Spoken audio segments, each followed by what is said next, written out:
шариғатымызда бүлікке апара тұрған шеру бұл харам. Алауыздық бұл өте үлкен елдің ынтымағы менен бірлігіне сызат түсіре тұрған нәрсе. Терроризмнің негізін экстремизм қаласа, ал экстремистік көзқарасқа негіз қалдыратын осы таблиғи жамағаттың уағызшылары. Деструкцияның бір сипаты ол ең бірінші отбасы құндылықтары жоғала бастайды. Ол отбасыны ойран қылады. Дініміз ол нәрсені үйретпеген.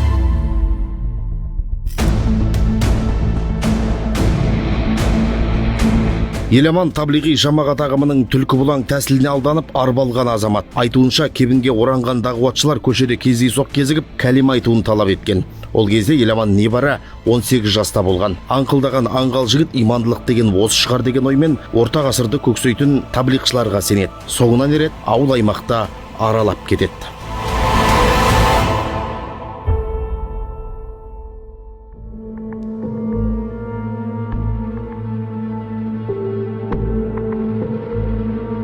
Екі ағам бар.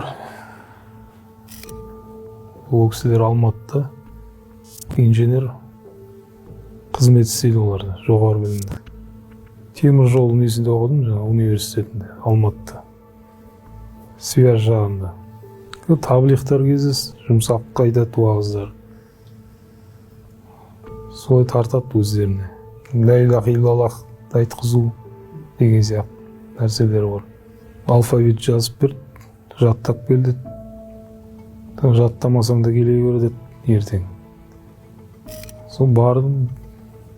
3 күндік деген бары деген сияқты айта бастады ғой. Сол қызығып бір рет еріп барып келдім. Ұмытпасам сол кезде айту. Жердің бәрі айналып тұр деген сияқты бір мысалдар келтірді айту. Дінде осылай айналымда болу керек деген сияқты түсіндірді ғой. Бірақ жалпы алған кезде дінге қызығушылығы бар жастар көп жағдайларда сол жастардың жаңағы эмоциясына былайша айтқан кезде діндарлық деп түсінеді көбісі, соған алданып, солардың артынан еріп, сондай бір арандап қалып жатқан жағдайлар бар. Кез келген радикалды адам, болмаса радикалды идеология, мектеп бірден радикалды позицияларын көрсетпейді. Жалпы алған кезде исламның ішінде бір бағыт ретінде, ұстаным ретінде уағыздала береді. Бірақ негізгі шешуші кезеңдерде олардың кім екені айқындалады. Яғни қандай да бір нұсқаулықтан кейін, қандай да бір бұйрықтан кейін, қандай да бір жаңа идеологиялық дайындықтан кейін. Таблиғи жамағат ағымының негізін Үндістанның Кандахла ауылында дүниеге келген Мұхаммед Ильяс қалаған. Ол сауатын ауылындағы медреседе ашып, кейін ұстаздық етеді. Көп замай дағуатшылар қозғалысын құрады. Таблиғшылар атауы араб тіліндегі әт-табиғ сөзінен шығып, жеткізу деген мағынаны білдіреді. Орталығы Дели қаласында. Бұлар дін таратамыз деген желеумен 3-7-40 күнге шығып, ауыл аймақтарды аралайды. Негізгі 4 айлық сапарлары Үндістан, Индонезия және Пәкістан елдеріне бағытталған. Ханафилердің ішінде де радикалдар адамдар шыға алады.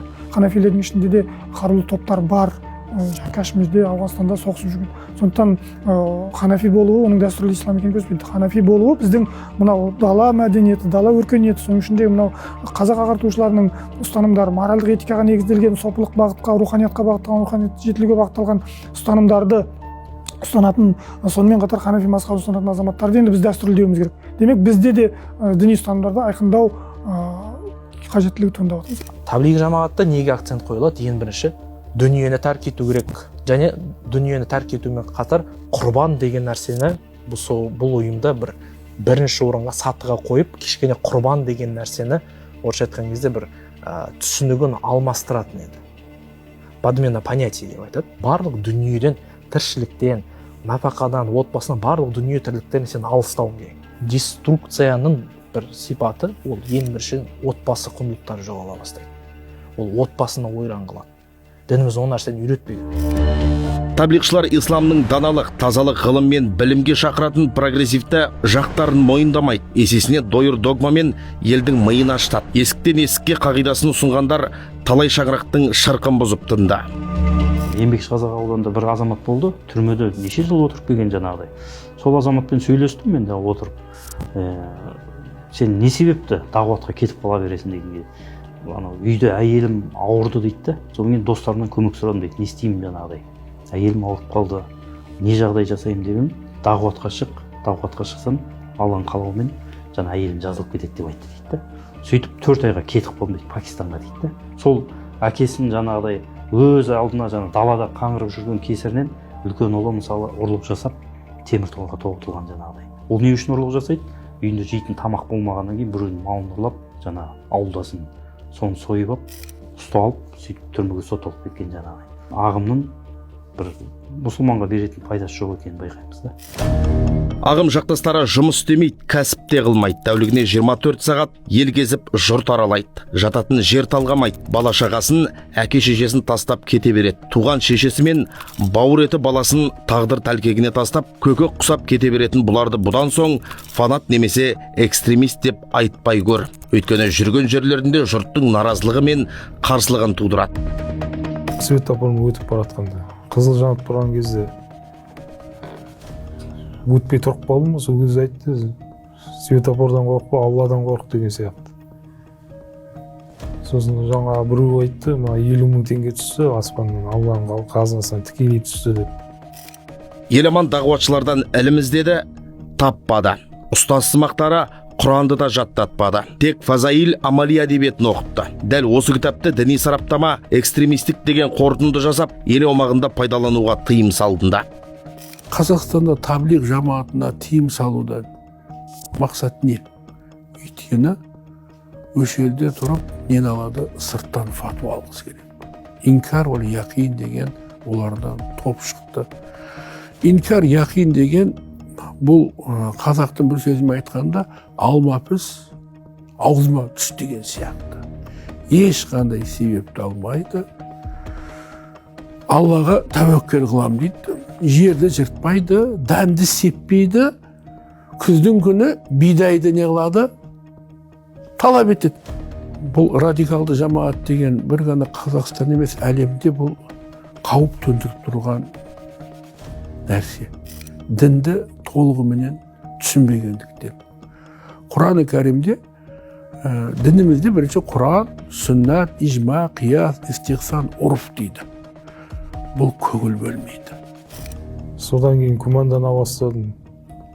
Одан кейін жаңа салафиттерге кездесіп, Сайт Буратский солар тыңдап, сол жолға кеттім ғой бірден. Тек Құран мен суннамен ғана жүру керек деді ғой, болды. Сол да жеткілікті ғой.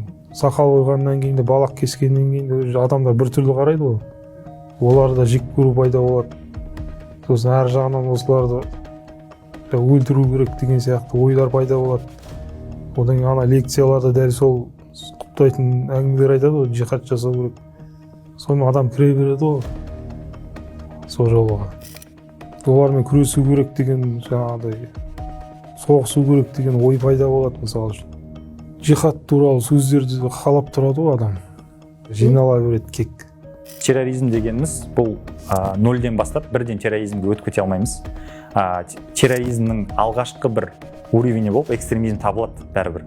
Қалай дегенімізде, бірінші экстремистік көзқарасқа ие болған азамат қана ары қарай террористік уже активный действияға көшетін азаматтар. Терроризмнің негізін экстремизм қаласа, ал экстремистік көзқарасқа негіз қалдыратын осы таблиғи жамағаттың уағызшылары болып табылды. Таблиғшылардың кесірінен талай адам халықаралық террористік ұйымдарының жемтігін айналды. Бұндай талдауды француз сарапшылары жасаған болатын. Еламанда дағуатшыларға еремін деп псевдо-салафиттердің сапынан бір-ақ шықты. Теріс ой болғанмен қылмысқа бармады.